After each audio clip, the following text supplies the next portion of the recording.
All right, we got one more preseason game to go. It's all but in the books because we know a lot of things. We don't know a few pretty important things about this team. I think by and large, I feel better about this team than I did a few weeks ago. But some of the hanging chads on this ballot that will become the Texans roster are making me a little bit more uncertain, and I think more uncertain than some people are. Jonathan Alexander wrote a really good article in the Chronicle, basically outlining 4 things we know and 4 things we don't know at this juncture. And we'll go through this. We'll just start as Jonathan did with the things that Jonathan says we know. And Jonathan is much smarter than me, so I go by his word, but I've got my own wrinkle for each one of these things. Number one, and this wouldn't have been a huge surprise to me a few weeks ago, but it's nice to see that this is a guaranteed certainty. Keylan Rutledge is going to start on this offensive line. The big difference is that a week or two ago, we would have thought, oh, yeah, it looks like he's totally seized the starting center position. Ha. Wait a minute. Keylan Rutledge has been playing left guard a bunch over the last week and a half or so, including in the game the other night. Just to start off with Keelin Rutledge himself, smart as hell. He adapted to playing center really well. I thought his snapping got better as the weeks progressed. As most of you know or may have heard, he does about 150 snaps to his wife every single day leading up to training camp. Shotgun snaps, not under center. That you don't want to break your wife's hands with the under center snap. But the shotgun snap is the thing that's tough for people that haven't played center before. While you're also processing everything that's going on in front of you, having to make your calls, block a nose tackle that's right up in your face. I thought Keelan did a great job with everything they asked him to do, and I would have felt totally fine with him starting at center. The problem is they're not all that pleased, apparently, with Wyatt Teller right now, because Wyatt Teller, aside from initially taking snaps at back left guard, now he's moved back over to his position that he was in Cleveland forever at right guard. He had played left guard his rookie year in Buffalo. Then in Cleveland, he was a right guard the entire time he was there. I think right now they look at the drop-off from Keylan Rutledge at guard to Wyatt Teller at guard is greater than the drop-off from Keylan Rutledge at center to Evan Brown at center. And Evan Brown has played center before in the league. He's been a starter on multiple different teams, but he's kind of a journeyman. But it looks like right now the starting offensive line would probably be Arante Ursery at left guard. Then you've got, Arante Ursery at left tackle, Keelin Rutledge at left guard, Evan Brown at center, then Ed Ingram at right guard, and then it's up for debate, probably Trent Brown at right tackle, but we'll see. I think that's actually one of the things we don't know that we'll get into later. So Rutledge is going to start, and I've got really, really high hopes for him. I think, honestly, he's got a chance to be on all rookie teams. I think he could really, especially if he's part of a revamped and improved offense, he's going to get a lot of credit from the media and some of these nationally televised games to where he might be the rare rookie Pro Bowl appearance. I'm skeptical of rookie offensive linemen, especially interior offensive linemen. Usually I look at them as a former nose tackle. I look at them as, all right, okay, how would I beat this guy? Okay, he plays like a rookie here. He'd be a pain in the butt as a rookie. He'd be the kind of rookie that you think in week one, oh, cool, I got a rookie offensive lineman or center or guard that I got to go against. Then all of a sudden, a few plays into it, you're thinking, damn, this isn't going to be the statistical bonanza that I thought it was, because this kid's pretty good. There was a center for the Chargers who, for the life of me, I can't remember his name, but back in the day, I was coming off of an injury, and we were playing the Chargers in my first game back from injury. I thought, I've got this rookie center. Cool, I get a break. No. He ended up being a really good center, went to multiple Pro Bowls. For the life of me, he did not make himself famous enough for me to remember his name right now, and I'm going to feel bad about this for the rest of the day. I'll send him a gift basket or something. Number 2, thing that Jonathan Alexander says we know. After saying, A, we know that Keylan Rutledge is going to start. Personally, I think we know that Arante Ursery is going to start too. So those are the 2 guys that I know are going to start. Ed Ingram, I'd be really surprised if he's not the starting right guard. But those are the 3 things that I know for certain right now are pretty 90, 95, 96% certain. Number 2, the defense should be elite again, is the way that Jonathan Alexander phrased it. I would say, barring injury, they're definitely going to be elite. And now it's just a matter of, okay, how elite can they be? Can they, A, be the number 1 scoring defense and not relinquish that title in the final game of the season like they did last year to the Colts? But B, can they be an historically great defense? And I love that a couple different Texans defenders have pointed this out. That look, you can be the greatest defense that ever was. If you don't have a Super Bowl attached to your name, people don't really remember you as such. Like you need to be that great defense that can lead a team to a Super Bowl. Even if the offense isn't perfect, that team won because their defense was all-time elite. And it's a good way for those guys to kind of reframe it and remind themselves, man, all right, we got a team thing going on here. Let's not get so fixated on ourselves. The one question that Jonathan pointed out that's a bigger question in my mind. I think he said one small question within the defense. A bigger question in my mind is who is that third linebacker?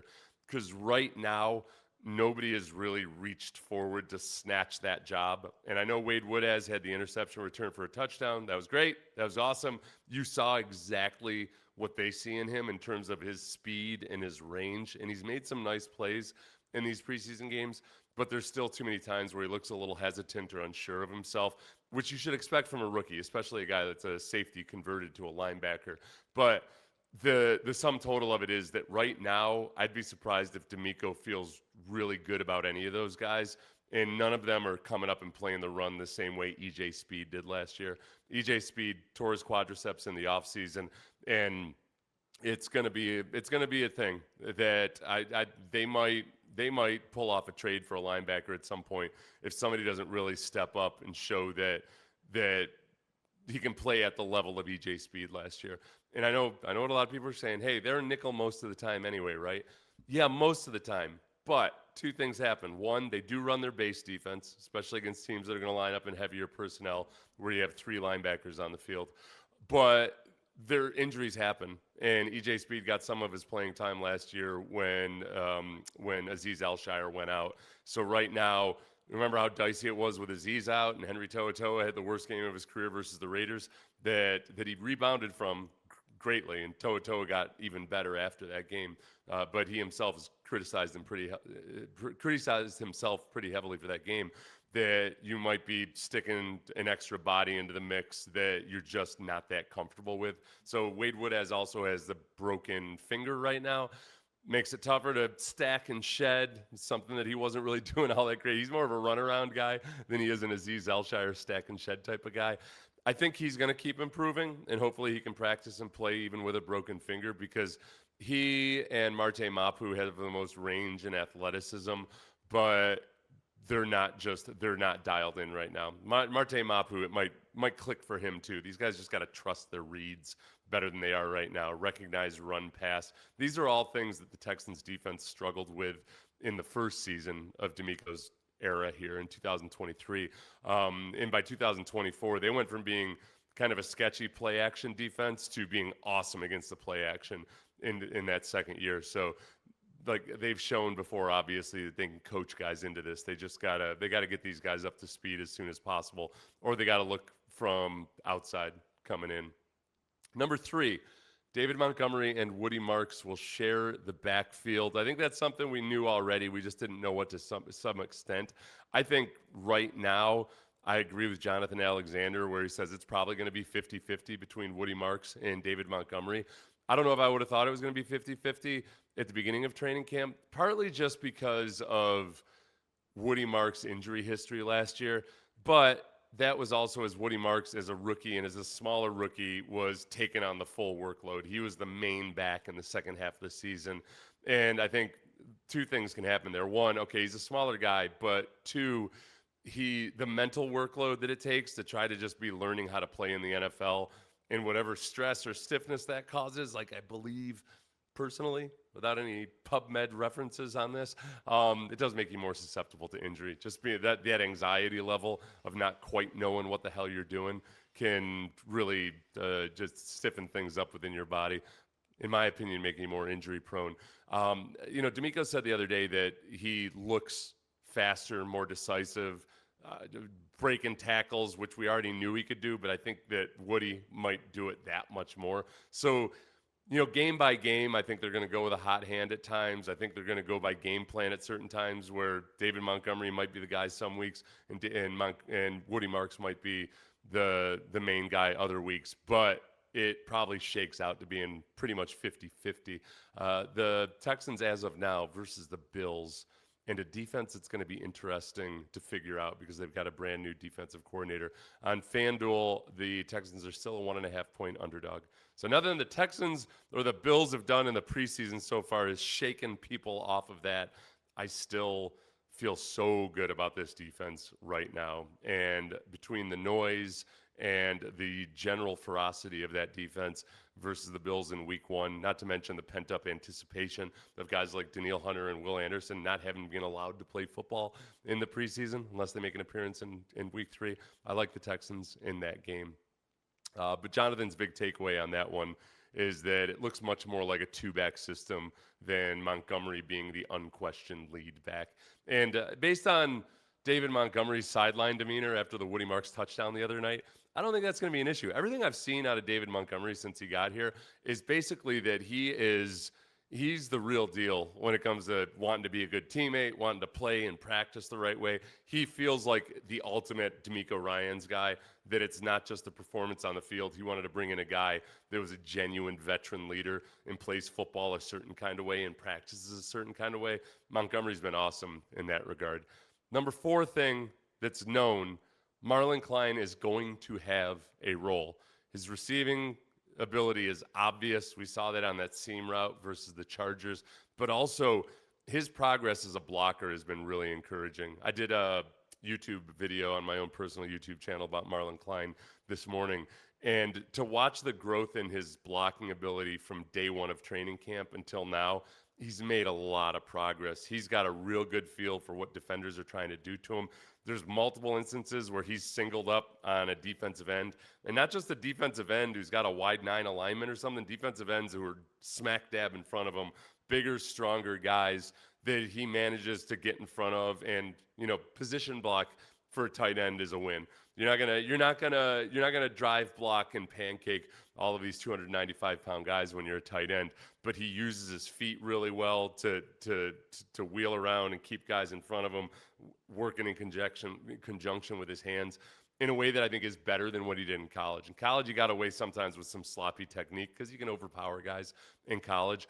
I think that's been the most impressive thing for me. I think he'll fit into the pass offense as time goes by, but that right there is really, really encouraging. And this is a team that we know wants to use multiple tight ends, and they're not even bashful about it. They talk about it. They're using a lot of pre-snap shifts and motions with their tight ends.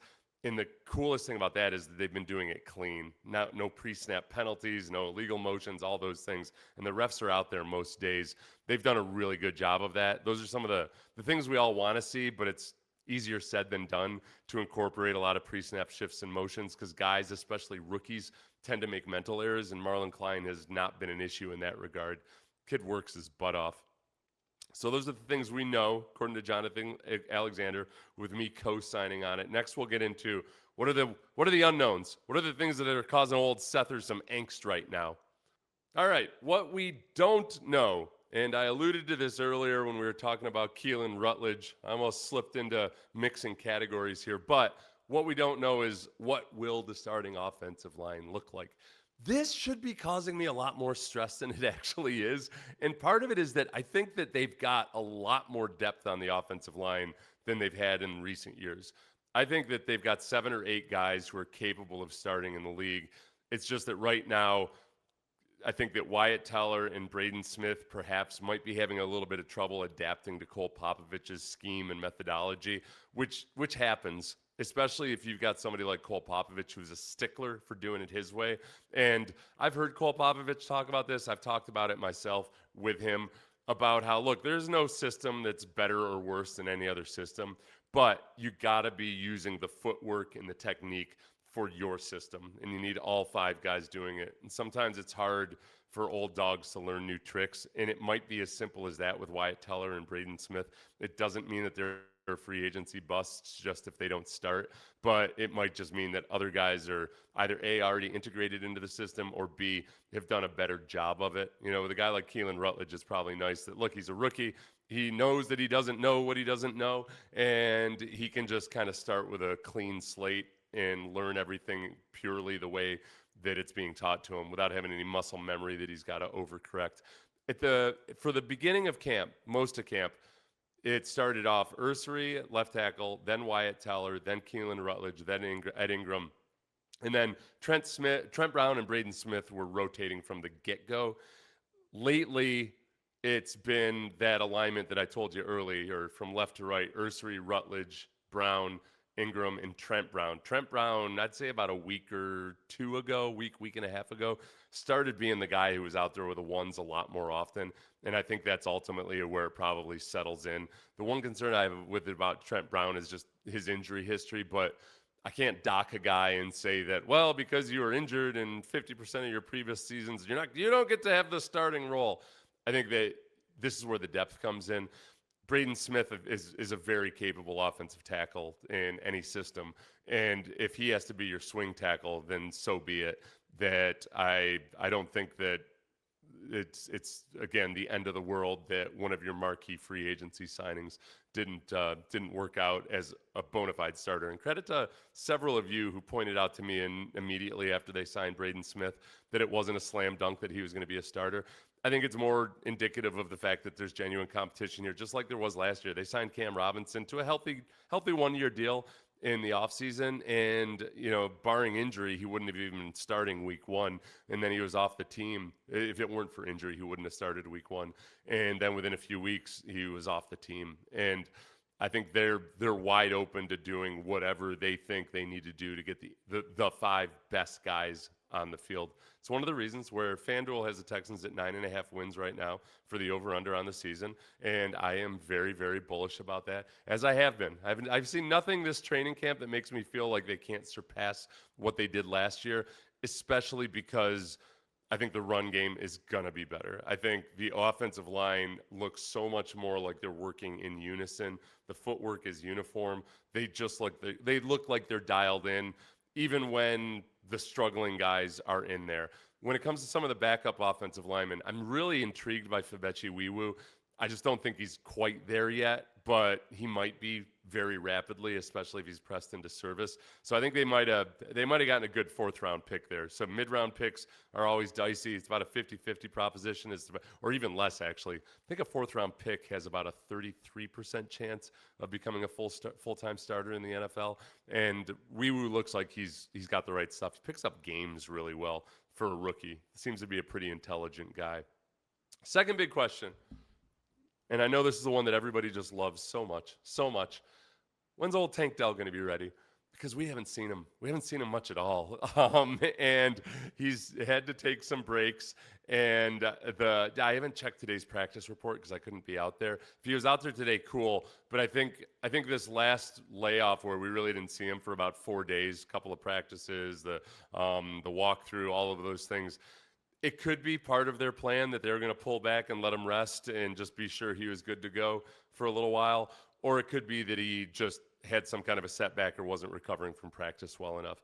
I think there's a real good chance that even if they think he's going to play this year, they put him on IR at the beginning of the season with a designation to return. They get 2 exemptions to try to put everything into a nutshell because these IR rules get a little confusing. They're allowed to put a guy on IR and bring him back to the active roster 8 times during the season. 2 of those guys, if you designate them at the end of training camp before final cuts, then those guys don't count against the roster while they're on IR. Everybody else, if you put somebody on injured reserve with a designation to return, like if you do it in week 4 or week 5, those guys still count against the 53-man roster. So it would make a lot of sense if they think that Tank's going to play at some point this year, but they want to just keep that extra roster spot open. They put him on IR with a designation to return at the beginning of the season, and then he'd be eligible to start the return process after 4 weeks. That's where I am with him right now. Sources, according to Jonathan Alexander, said that there hasn't been a setback, but setback can be a nebulous term. Sometimes it's not a setback, but like, oh, okay, wait a second, got a little sore, got to back off. We're being really, really careful here, and we'll see where they go from there. And it's not me being pessimistic when I say that might be what happens. This is a really hard injury to recover from. especially when you're a guy who's as fast and as explosive as Tank Dell, that them being as patient as they absolutely need to is 100% okay with me. Third question that Jonathan has: who's the number 2 wide receiver? And that can be interesting. So the current internal possibilities include Xavier Hutchinson, Jalen Noel, Lewis Bond, Jared Wayne, Justin Watson, Zay Jones, Sterling Shepard. Those last 2 guys are the guys that they signed just last week. Neither of those guys has been super productive in the last few years. Sterling Shepard's been more productive more recently with a few hundred yards in each of the last 2 years. But there's a good chance that neither of those guys are even on the roster at the end. Josh Kelly's come in and done some good things too. But the competition for that 4th, 5th, and 6th spot is really, really tough. But who's going to be that really genuinely explosive guy? I think that Jalen Noel is the guy who provides the most speed and explosiveness and things that are threatening to a defense. It's just that he was raw last year as a rookie. Does he advance? And now that he's back out there practicing, does he take that next step forward? The same way Jaden Higgins did in year 2. I will tell you that physically, he was already physically impressive. He looks really, really good. Like, he did not miss leg day. Not a single day. Not a single day. The kid's strong as hell, and he's a quote-unquote smaller guy, but he breaks tackles, and he's got menacing deep ball speed, as we saw in the Chargers game. Not to mention the Seahawks game and a few other games. Like, he had some really deep, explosive passes. He's not a direct replacement to Xavier Hutchinson because Noel's more of a slot, whereas Hutchinson was playing all over the formation. But he can stretch the field, and I think if you can become a menacing threat as a slot receiver, that opens things up for Nico too, and those two complement each other by one deep threat, one underneath, and vice versa. There's times where you could use Jalen Noel as the deep threat, well, Nico Collins does vicious work underneath, as we know he's capable of doing. And as Jonathan Alexander points out, wide receiver 2 right now might not be on the roster. Kayshon Boutte is a guy that the Texans have explored. I don't think that the Patriots are all that keen on trading a really viable wide receiver, as we saw last year in the playoff game, to a team that might be contending for the AFC Championship this year. But everybody has a price. Personally, I think Nick's probably going to bide his time, and it's a matter of, all right, let's see how it goes these first few weeks as we approach the trade deadline, which is November 10th this year. If they're not happy with the way things are working out, or if you have even more injuries, then maybe he gets more aggressive on that. I think the Patriots, if I'm the Patriots, I'm looking at the Kayshon Boutte situation almost like Dana Brown, career RIP. Not RIP, he didn't die, but he was let go by the Astros today. Or they parted ways. I like it when they frame it that way. It's very polite. The way that Dana Brown handled Isaac Paredes, like they were trying to trade Isaac Paredes, but at the end of the day, it ended up being nice having all those infielders. Likewise, the Patriots are probably looking at it and saying, okay, Kayshon Boutte's on an expiring contract, and he got pushed down the depth chart with the addition of the guys they brought in, and yet injuries do happen, and Kayshon Boutte did some really good things for those guys last year. Oh gosh, it'd be awesome if the Texans got Kayshon Boutte, and then Kayshon Boutte was a huge part of a AFC Championship victory over the Patriots. But I'm getting ahead of myself. 4th uncertainty by Jonathan Alexander: whether the Texans have enough running back depth. My answer to that is always and forever: no. You don't have enough running back depth, even if you got 3 good running backs, because they get injured so damn much. British Brooks and Jawar Jordan are both injured. Josh Pitzenberger, who I didn't think was probably going to make the team, the rookie out of Yale, he's on IR right now. Noah Whittington got injured against Las Vegas. So right now, you got David Montgomery, Woody Marks, and Owen Wright, who's the kid that they picked up when British Brooks, Jawar Jordan, and I think at that point, Josh Pitzenberger was injured. Then they picked up Owen Wright. So I like Jawar Jordan coming back or British Brooks coming back. That doesn't make me feel awesome about what might happen if one of your 2 lead backs get injured, especially now that you might be leaning more into the running back receiving game without Jaden Higgins out there. So I think just as it is with wide receiver 2 or just another wide receiver that's one of your top few guys, he might not be in the building right now. Theoretically, running backs are easy to go out and get, and yet last year it was Nick Chubb, who recently retired after his year with the Texans. So anybody asking about Nick Chubb and whether he's a possibility, only if he comes out of retirement. The things that I feel certain about tend to mostly be on the defense. The things that I feel uncertain about, it's on the offensive side of the ball. And yet, I'm not overly agitated or getting an ulcer over the way the offensive line is right now because I do think they're going to be better. I'm not overly distraught over the fact that I am distraught over Jaden Higgins' injury. And it's all because he looked so good. It looked like it was going to be really, really special. But also remember that there are a lot of really good offenses that have one stud wide receiver, a plethora of guys, or impactful guys at other positions. But the wide receiver position, if you've got one stud, look at Seattle last year. You know, Jackson Smith and Jigba was the dude, and Cooper Kupp is nice to have, but it's not like he's vintage Cooper Kupp. And they ended up being pretty damn scary as an offense. So I'm not. I mean, it makes it harder. It makes it harder for Nick Haley, makes it harder for C.J. Stroud, but it's not an insurmountable obstacle. But I also I'm not gonna go write Nick Caserio an angry letter if he goes out and finds some trade to bring in an incredible wide receiver in here, because the more the merrier. If you have not yet, please like and subscribe and leave a 5-star review on Apple or Spotify, wherever you listen to podcasts or watch on YouTube, because it helps all the other Texans fans find the Believe in Texans podcast. So thank you, everybody, and thanks to FanDuel for sponsoring.